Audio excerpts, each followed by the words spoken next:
ఈ దినవాక్య ధ్యానాంశము అప్పగింపబడిన రాత్రి. యోహాను సువార్త 13వ అధ్యాయం 34వ వచనం. మీరు ఒకరినొకరు ప్రేమింపవలని మీకు క్రొత్త ఆజ్ఞించుచున్నాను. నేను మిమ్మును ప్రేమించినట్టే మీరును ఒకరినొకరు ప్రేమింపవలను. అప్పగింపబడిన రాత్రి అనగా గురువారమును ఇంగ్లీష్లో మాండీ గురువారం అని పేర్కొనుచున్నారు. ఇది లాటిన్ పదం నుండి వచ్చినది. దాని అసలైన అర్థము ఆజ్ఞ. సాధారణముగా అప్పగించుటకు తెగించిన యోధా ఇస్కరియోతును గూర్చి ఆలోచించుట కంటే ప్రభువు నోట నుండి వచ్చిన క్రొత్త ఆజ్ఞను గూర్చి ధ్యానించుట యుక్తము.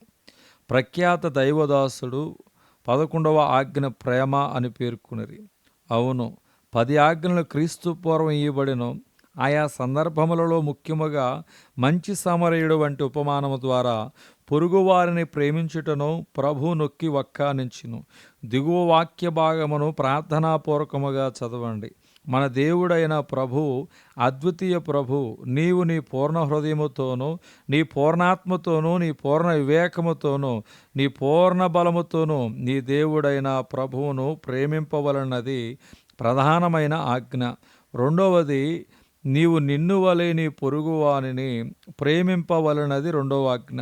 మార్క్స్ వార్త 12వ అధ్యాయం 29 నుంచి 31 చూస్తే, పిల్లల సహితము అందరికి తెలిసిన మాట, దేవుడు లోకమును ఎంతో ప్రేమించును అనునది యోహాను సువార్త 3:16.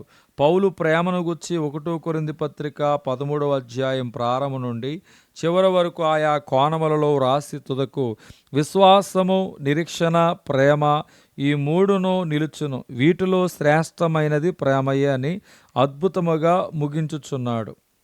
ఇప్పుడు మనము అంచె దినములలో అపాయకరమైన కాలములలో జీవించున్నాం.